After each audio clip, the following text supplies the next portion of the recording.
Hello, everyone, and welcome to the It Just Works podcast. I'm your host, Ryan. And how the heck are all of you doing out there? This week's been pretty crazy. I've been playing a lot of Gears 5, Apex, Fallout 76, and Halo MCC. I've just been having a lot of fun with the console. And as you can see with the title of the episode, this is my review of the Series S. I've had it for a week, and I do believe with a week of having it, I can give you a pretty good review of it. We'll definitely talk about whether or not it's worth your money, and I'm just really excited to do that because next gen is finally here.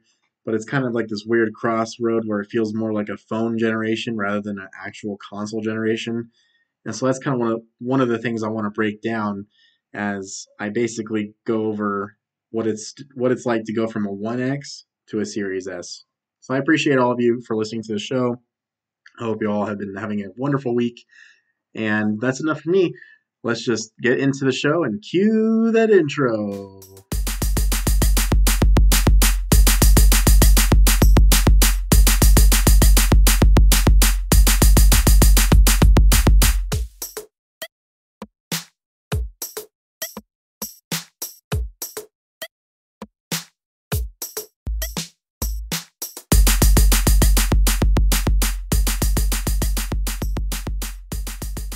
Hello, everyone, and welcome into the show. This is the It Just Works podcast, and I am your host, Ryan. And we are going to be reviewing the Xbox Series S. I'm going to give you guys my review of it. I've had the console for a week, and I've determined whether or not it is worth your money. And yeah, so we're pretty much just going to be talking about that today. And then a potential leak. Um, Still not confirmed, but it's definitely worth talking about as the screenshots given give it a lot of evidence of being true. But before we do that, I want to talk about the Call of Duty versus Battlefield franchise poll that I had on Instagram. Thank you for everybody for participating in those. On my personal Instagram, it was Battlefield franchise got 29% of the votes, and then Call of Duty for 71%. So congrats to Call of Duty on that one. But on the It Just Works podcast page, this is why I like doing it on two pages. Call of Duty actually, or I'm sorry, Battlefield won. So Battlefield won. It was 58% of the votes, and then Call of Duty was 42%. So congrats to both franchises. They've won on different pages, and I just wanted to share that with you guys today. Thank you so much to everyone for doing the polls. It has been just an absolute blast to do them. I'm going to continue to do them, as some of them are divisive, in my opinion, and it's just really cool to get everyone's opinion on them. So thank you again for participating. But today I am reviewing the Xbox Series S. Like I said, I've had it for about a week now. I've played one technically like next gen game. You cannot play it on the Xbox One X because I accidentally bought it. And yeah, you can't play it. So I am comparing the Xbox Series S to the Xbox One X. And the reason why I'm not comparing them to the Series X and PS5 is I don't have a PS5 or a Series X actually. That was my brother's that I posted in the picture, and maybe he'll let me borrow it for testing. But I wanted to compare it with a console that it's technically identical to in a lot of respects. So I'm going to go over the specs for the Xbox One X, and that is going to be a custom CPU of 2.3 gigahertz. It has 8 cores. The graphics is a custom GPU uh, with 6 teraflops. The memory is 12 gigabytes of GDDR5 RAM, 6.88 gigahertz with 32 gigabytes of bandwidth. Storage is your standard 1 terabyte regular hard drive. It is not an SSD. Connections HDMI in and out. USB 3.0, rear facing USB 3.0. It was pretty good at the time. Wireless, dual band 5 gigahertz and 2.4 gigahertz dedicated dual band Xbox wireless radio. 4K UHD Blu-ray drive. It's capable of HDR gaming and 4K gaming as well. And that is the Xbox One X. And then we're going to go over the the Xbox Series S. which I don't have up anymore. One second. So the Xbox Series S has smart delivery. So it is basically if you buy a game that's supported for the next gen console. So like if I buy Cyberpunk, well, let's say I only have my One X, and I buy Cyberpunk 2077, and then I get a Series X next year. Maybe I get it in March. I can play the next gen optimized version for the new consoles for free. I don't have to buy the game again. It just comes for free, which is pretty freaking crazy because one of the games I talked about, was it last week? It was either last week or the week before, or I've talked about it in person with people. But one of my favorite things about this past generation was like Titanfall 1. It truly felt like a really good next gen game. However, smart delivery didn't exist back then. So if you bought Titanfall on the 360, you also had to buy it on the Xbox One. So that's like the biggest comparison I can give you. So think about that for a second, and that alone is already off to a good start. You have Game Pass, so it's a digital only console. You can play all your Game Pass games, just immediately on this console. Just install them and start playing. A lot of games are optimized for the Series X and S, so games like Master Chief Collection, Gears 5, Apex Legends are now running at 120 frames per second. And you're going to notice that right away. It looks good.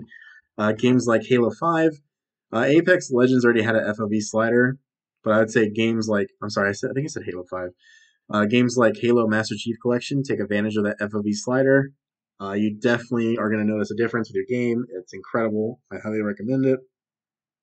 And then the console says redefine speed. The Xbox Velocity architecture powered by a custom SSD works together with the innovative system on a chip technology to provide gameplay up to 120 frames per second on our smallest console ever. They're not joking, everyone. When they say this is a small console, it's pretty tiny. I would say it's honestly like a couple inches taller than my modem and about the same width as my modem. So they're not joking. It's very, very tiny. So it says go, go, go, faster load times.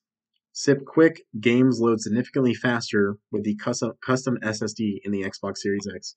Seriously, guys, the load times for the games are ridiculous. I've enjoyed it so much. One of the ones I've noticed it too to be a lot better is like Fallout 76. They had the recent Steel Dawn update with the Brotherhood coming to Appalachia. I decided to play it, and the load times when you fast travel are instantaneous. I mean, you're seriously loading in almost instantly. It's ridiculous. And it says change the game. With quick resume, you can seamlessly switch between multiple different titles and resume instantly from where you left off. Once again, this is not a lie. If you are playing Monster Hunter and you are on a quest, but your friend wants to play Apex, you will load into the main menu of Apex Legends. You will not have to restart the game. You will obviously have to restart the server, so I'll send you back to the title menu. But it's seriously no joke. like just the load times and the performance of the frame rates and the quick resume feature are just outstanding. So we've been talking about the Series S, and I'm completely blown away with this console's performance. It truly has not been a letdown. But with all things said, all things considered, it's not a perfect console though. So the console is not like the Series X, its brother. Its bigger brother. It has, I think, 4.6 teraflops. And, this is once again CPU that's not even being used on the Series X entirely yet. But I believe the Series X has 12 teraflops or 16 teraflops. That's quite a bit. It's a ridiculous amount compared to its little brother. And then it doesn't run 4K gaming. And the storage on the Series S is 512 gigabytes, whereas the Series X has 1 terabyte. And let me tell you, as I am sitting here, I am reinstalling Monster Hunter World for their new crossover DLC with the Monster Hunter movie that is coming out this month. Go check that out. It literally just came out as I'm recording this. It is December 3rd. You can play that exclusive quest now on Monster Hunter World. But to give you guys perspective, I have Apex Legends, Fallout 76, Fortnite ready to be installed. I don't think it's going to install. I might not have enough storage. Halo MCC, not even completely installed. I have Halo 4's multiplayer taken off, which is like 11 gigs. And then Monster Hunter World installing right now. And and Gears of War 5, sorry, or Gears 5. After all that's said and done, it's what, 5 games? I only have 10 gigabytes left. So I would say storage is a massive issue with this console. I already knew that purchasing it. It's not an issue yet. With the holidays, I will be getting myself a Halo. Well, I will be getting a Halo Seagate storage expansion. I think it's 2 terabytes, and it uses USB 3.2. So it's not a SSD, but it is a faster version of the hard drives. So I'm excited to put that in the console and see how that goes with the load times. Um, the memory is definitely an issue. But at the end of the day, the conversation is this? Oh, hey, there's my air freshener. The conversation is this console worth it for you? The answer is yes. This console in California, if you can find it at retail, is $334 after tax. I honestly believe that this thing is a masterpiece besides the storage. Seriously, that is the only issue. Obviously, if you have a lot of disc games, then that's an issue for you too. This game is all digital. Please keep that in mind if this console does interest you. But for that price point, I mean, the Xbox One X when it came out was $500, or 534 after retail or after taxes. That's a massive difference. This is definitely a good way to get your foot into the next gen and have the best performance possible for your gaming. But we are definitely bridging the gap in terms of performance, between PC and console. Obviously, PCs can do so much more. It's not even a comparable. It's not even fair to talk about. PCs can just do so much more. But as a one-to-one game performance, I would personally say we are probably like a generation away from being on par. But with advances in technology, PC gaming is no matter what. In my opinion, and I'm sure a lot of you out there, PC gaming is always going to be your best option if you want, the best performance possible. And now Microsoft, with their new initiative to basically Xbox, anywhere, you can play on your phone, you can, play on the PC, and you can play on the Xbox, and they're trying to make all their games crossplay. Right now with Halo MCC and Gears 5, we can play if you're on your PC, if you're on if you're on xCloud or the console, we can still play together. So it's really, really cool. And that leads me to one of the other amazing things about this console that I'm pretty sure my One X does, and someone can clarify this for me. But I have an iPhone 12, and with the Xbox app, you're allowed to do remote play. But to my knowledge, remote play was basically like a digital remote controller. You just turn your phone into a remote control, and it allows you to basically, just control your Xbox. If you want to turn it off, maybe hit a menu. But I learned that the Xbox acts as a server, and I've heard about this. But I've never tested it. But Xbox Remote Play is insane. So, sometimes I have my console in my office. Sometimes when I'm laying down, I want to play Halo or Apex. It could be anything. So with Remote Play, I can set up my Xbox One controller to my Bluetooth. Excuse me, I thought I had a burp. I can set up my Xbox One controller to my Bluetooth, and I can play on my freaking phone. And I've been playing Halo MCC. It still runs at 120 frames. There's some latency issues. It's not perfect, but man, playing your Xbox on your phone is mind blowing to me. It's something I've dreamed of. I think, growing up, handheld devices were always my favorite.